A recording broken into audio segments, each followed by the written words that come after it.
Halo teman-teman semua, kembali lagi bersama saya Ilham Hafiz sebagai mentor dari channel Alope Coding Room ini.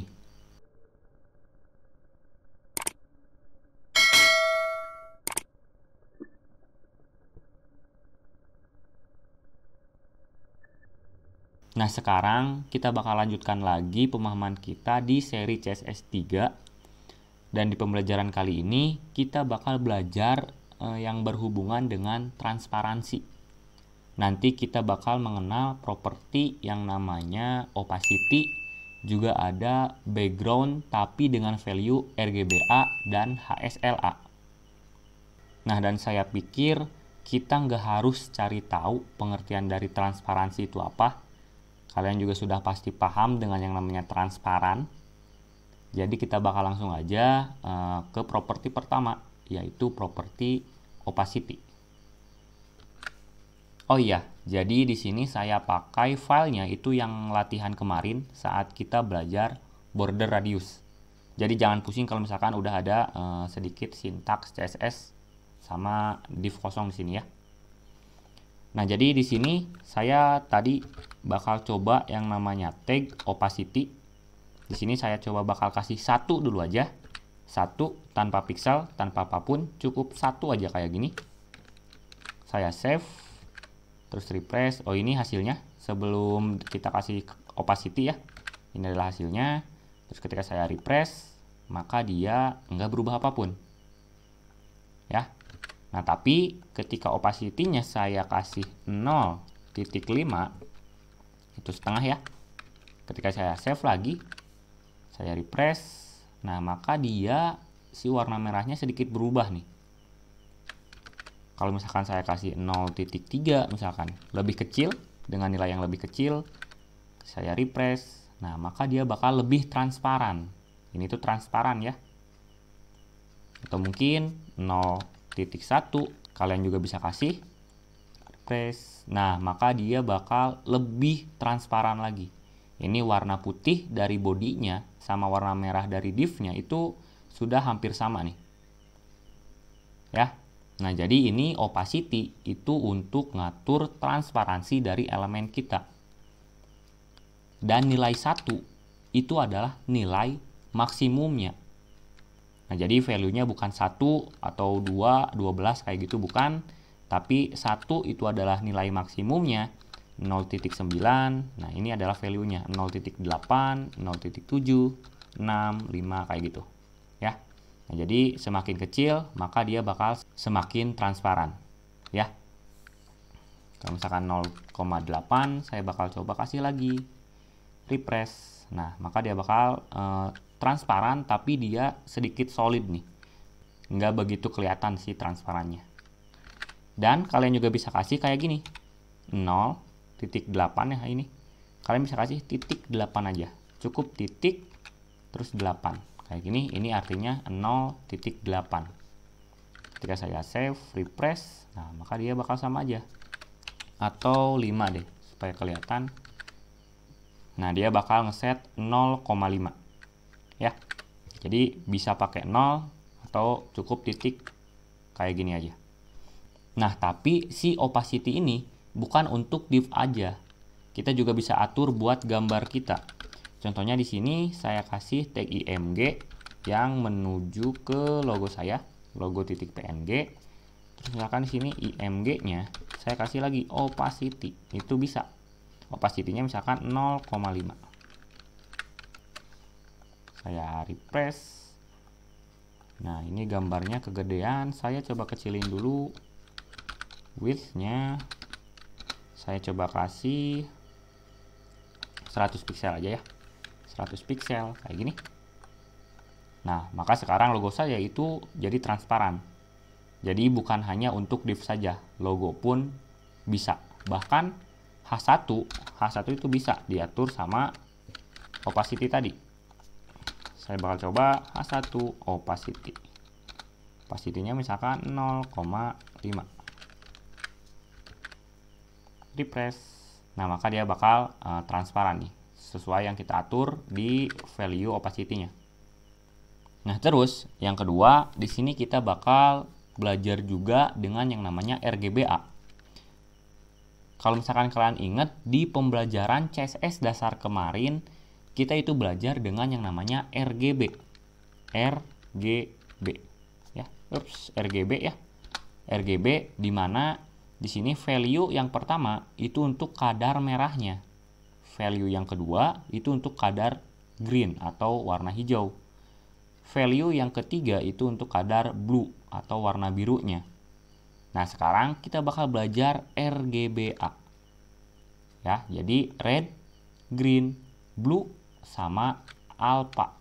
Jadi alpha itu opacity-nya, alpha itu kekuatan atau transparansinya. Nah, jadi kita butuh lagi 0, terus 0 kayak gini. Ya. Jadi value awal untuk R atau red, value kedua untuk G atau green, value yang ketiga untuk B atau blue, value yang keempat itu untuk alpha, ya. Nah, misalkan untuk awal aja di sini saya kasih 255. Terus di sini kadar alpha-nya saya kasih 1. Ya, saya kayak gini aja. Ini 255 0 0 1. Dan jangan lupa karena kita sudah pakai A di sini atau alpha, jadi kita nggak butuh lagi opacity-nya. Hapus saja. Atau komentar aja deh. Komentar. Kayak gini. Ketika saya save, refresh, nah maka dia bakal merah terang seperti yang awal. Nah, jadi ini alpha-nya kita atur 1. Jadi dia cerah seperti ini. Dia solid. Kalau misalkan kita atur lagi 0,5 kayak gini. Jadi value dari alpha itu kayak value opacity aja. 0,5. Ketika saya refresh, nah dia bakal transparan. Bahkan 0,4 ya. Ini layaknya seperti kalian ngatur di opacity aja, sama aja. Nah, bakal lebih transparan lagi, ya. Nah, tapi bedanya di background color itu kalau misalkan di dalam div ini, dalam div yang saya atur RGBA-nya ya. Di dalam div-nya misalkan saya kasih H1. H1-nya terserah di apa aja. Misalkan aloe aja, kayak gini. Terus ini settingan H1-nya, CSS H1-nya saya hapus. Ininya juga saya hapus. Gak apa-apa deh, ya. Nah, kayak gini. Ketika saya refresh, nah maka background-nya aja yang kena dari transparansinya, yang kena kadar alpha-nya atau opacity-nya. Ya. H1-nya enggak, dia tetap solid, dia tetap kayak biasa. Beda sama ketika kita pakai opacity tadi. Contohnya, di sini saya komentar dulu aja, terus saya kasih di sini background color-nya red seperti awal aja ya. Opacity-nya ini saya nyalain lagi. Komentarnya hapus. Kayak gini. Ketika saya refresh, nah maka yang si aloe-nya pun yang H1-nya itu ikut-ikutan transparan. Ikut-ikutan kena dari properti opacity-nya. Nah, ini kenapa? Ya, kalian juga pasti udah nebak karena si H1 itu adalah anak dari si div-nya yang kita atur opacity-nya. Ya. Nah, jadi dengan opacity itu nanti anak-anaknya, kalau misalkan saya kasih H2 set kayak gini, ini contoh aja. Terus misalkan P apapun, lorem atau apapun small misalkan. Apapun di sini. Nah, nanti kalau misalkan dengan opacity itu semua yang ada dalam div-nya dia bakal ngaruh. Dia bakal punya properti opacity, transparansi. Ya. Ketika saya refresh, nah maka dia tuh semua yang ada dalam div-nya itu ngaruh transparansinya. Bahkan ketika kita coba image-nya ke atasin kayak gini. Ini saya hapus opacity-nya aja, refresh.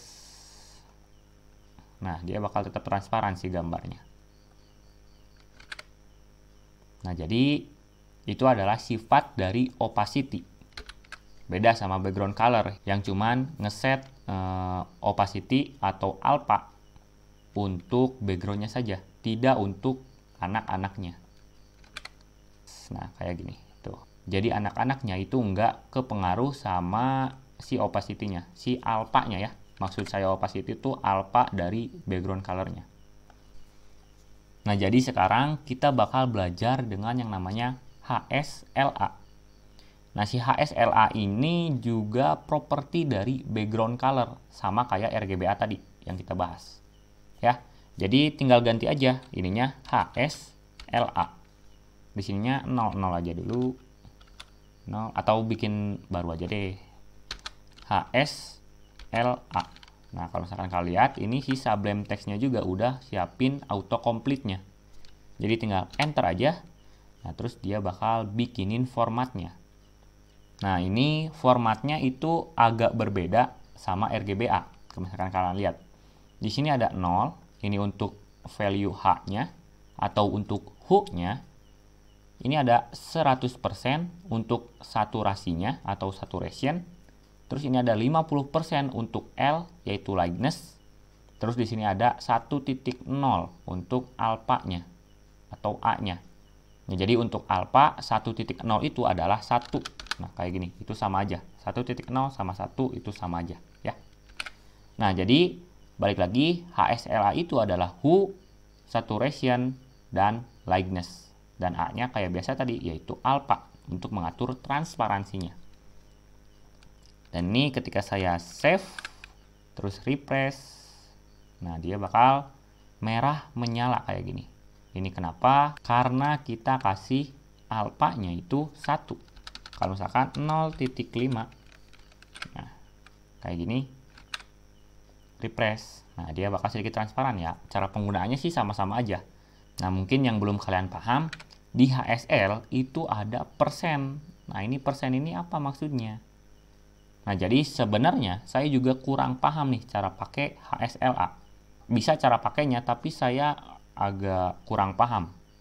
Ya, jadi saya biasanya pakai HSL Color Picker, ya biar gampang aja.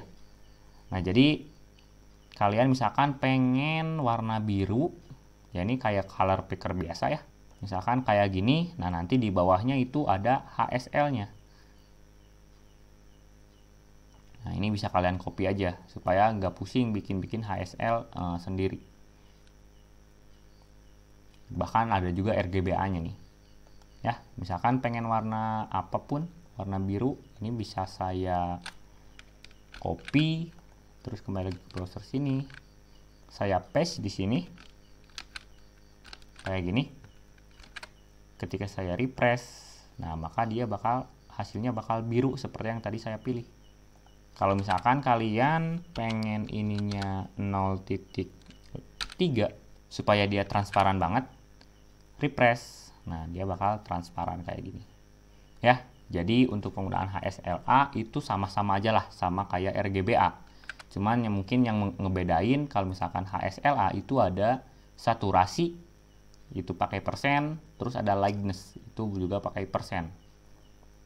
Nah, jadi untuk pembelajaran mengenai transparansi di CSS3, mungkin saya rasa cukup sekian aja.